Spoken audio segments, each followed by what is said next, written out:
అందరికీ నమస్కారం, శుభోదయం. Welcome to profit master. ఇవాళ 16th డిసెంబర్ మండే ఇంటర్నేషనల్ మార్కెట్స్లో పర్ఫార్మెన్స్ ఏ విధంగా ఉంది, మేజర్గా మన మార్కెట్స్ మీద ఎలాంటి ఇంపాక్ట్ ఉండే అవకాశం చూద్దాం. ఏషియన్ మార్కెట్స్లో ఒక మిక్స్డ్ ట్రెండ్ మనం చూస్తున్నాం. నికాయ్ పాజిటివ్ టు ఫ్లాట్ బయాస్తో ట్రేడ్ అవుతుంటే హాంకాంగ్, షాంఘై మాత్రం కొద్దిగా బలహీనంగా, అంటే హాంకాంగ్ కొద్దిగా వీక్నెస్ ఉంది అండ్ షాంఘై ఫ్లాట్గా ట్రేడ్ అవుతుంది.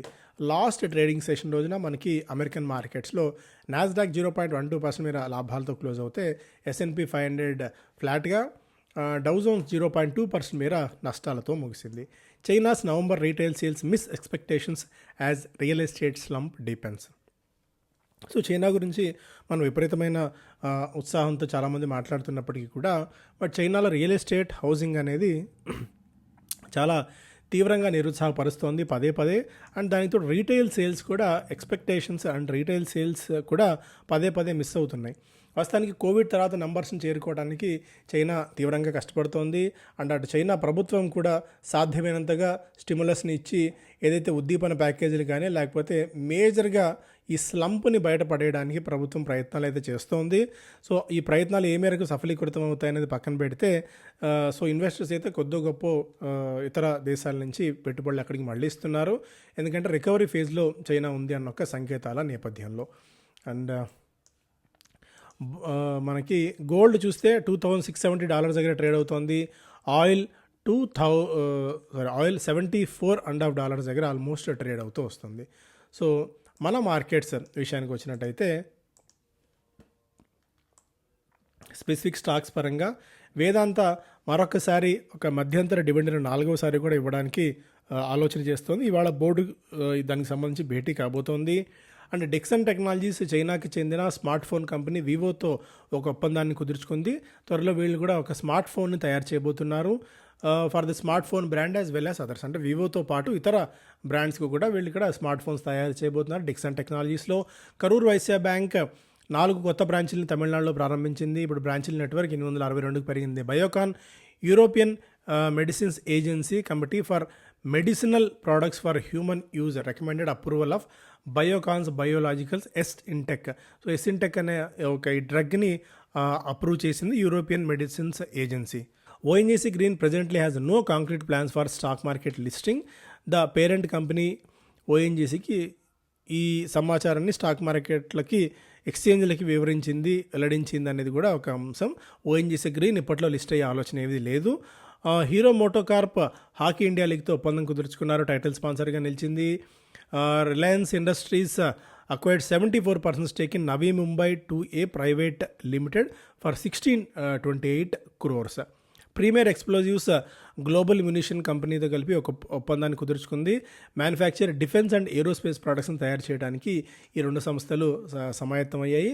Lupin acquired 3 anti diabetes trade marks from Boehringer Ingelheim international. అదొకటి. Navin Fluorine CEO speciality business ఆయన రాజీనామా చేశారు. Aurobindo Pharma subsidiary company Curateq positive opinion medicinal products for human use CHMP నుంచి వాళ్ళ బయోసిమిలర్ జెఫిలిటీ డ్రగ్కి పాజిటివిటీ దీన్ని తెచ్చుకుంది, పాజిటివ్ ఒపీనియన్ తెచ్చుకుంది.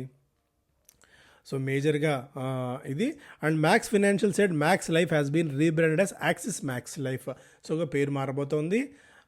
ఇక బుల్లిష్ నిఫ్టీ మే టార్గెట్ 25,000. ఇక్కడ బుల్లిష్ మొమెంటం కొనసాగుతుంది. 25,200 దాకా నిఫ్టీ కింద వెళ్ళే అవకాశాలు ఉన్నాయని చెప్పి టెక్నికల్ ఎక్స్పర్ట్స్ చెప్తున్నారు.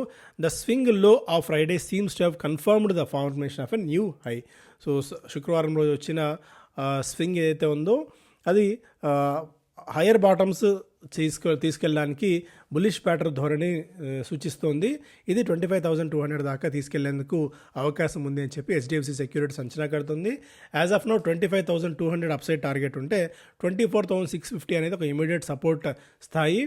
అండ్ పాజిటివ్ బయాస్ ఉన్న స్టాక్స్లో Kotak bank, ICICI bank, TCS, Coforge, Titan, Dixon, HPCL, IOC, ITC, HUL, Bharti Airtel and Indian Hotels లాంటివి బుల్లిష్ మొమెంటమ్ని కనబరుస్తున్నాయి అనేది HDFC సెక్యూరిటీస్ చెప్తున్నమాట. ఇక స్పెసిఫిక్గా మిగిలిన స్టాక్స్ గురించి కూడా మనం ఒకసారి మాట్లాడుకోవాల్సి వస్తే మోనార్క్ నెట్వర్త్ క్యాపిటల్ అంచనాల ప్రకారం రాడికో అండ్ ఐటీసీ టాప్ పిక్స్గా ఉన్నాయి. మిడ్ అండ్ స్మాల్ క్యాప్స్లో GMR airport, Swiggy, Prestige, Tata కమ్యూనికేషన్స్ని షార్ట్ టర్మ్ కోసం అక్యుములేట్ చేసుకోవచ్చని చెప్పి వీళ్ళు సూచిస్తున్నారు. మిగిలిన హాట్ స్టాక్స్లో బ్యాంక్ ఆఫ్ అమెరికా, జొమాటోని రికమెండ్ చేస్తుంది విత్ అప్సైడ్ పొటెన్షియల్ ఆఫ్ 30% 288 దగ్గర ఉన్నది 375 టార్గెట్ ప్రైస్. కల్పతరు ప్రాజెక్ట్స్ని 1550 టార్గెట్ ప్రైస్ రికమెండ్ చేస్తుంది Emkay Global. Godrej Consumer 1368 rupees target price అందుకోవచ్చని చెప్పి జేపీ మోర్గాన్ ఎక్స్పెక్ట్ చేస్తూ ఉండగా, ఇన్వెస్టెక్ ఎండ్యూరెన్స్ టెక్నాలజీస్ రికమెండ్ చేస్తుంది with 2540 target price. And Hindustan ఏరోనాటిక్స్ని యూబీఎస్ రికమెండ్ చేస్తుంది with target price of 5700 rupees. Dixon గురించి మనం ఆల్రెడీ మాట్లాడుకున్నాం. With December bets FPIs turn net buyers in equities for 2024. So డిసెంబర్లో ఇప్పటిదాకా వీళ్ళు కొనుగోళ్లు చేసిన తర్వాత, అంటే నవంబర్లో హ్యూజ్ సెల్లింగ్ అయితే చూసాం. దాని తర్వాత డిసెంబర్ నెలలో కొద్ది గొప్ప పెట్టుబడులు పెట్టిన తరుణంలో ఓవరాల్గా ఎఫ్పిఐస్ అనేది డిసెంబర్ నెలలో 2024కి బయర్స్గా నిలిచారు. What's behind 803 crore GST demand? జొమాటోకి వచ్చిన జిఎస్టీ డిమాండ్ ఎఫెక్ట్ ఇది ఇప్పట్లో తేలేలా లేదు. ఎందుకంటే డెలివరీ చేసిన దాని మీద అగ్రిగేటింగ్ కంపెనీస్ ట్యాక్స్ కట్టాలా లేదా అన్న దాని మీద ఇష్యూ ఇది. సో ఇది జిఎస్టీ యాజ్ ఆఫ్ నో ట్రిబ్యునల్కి వెళ్తుంది. దాని తర్వాత కోర్టులకు వెళ్ళినా కూడా ఆశ్చర్యపోవాల్సిన అవసరం లేదు. ఇది ఇప్పట్లో ఇంత ఎఫెక్ట్, అంటే ఇమీడియట్గా జొమాటో మీద ఎఫెక్ట్ ఉండకపోవచ్చు అనేది కూడా ఒక అంశం.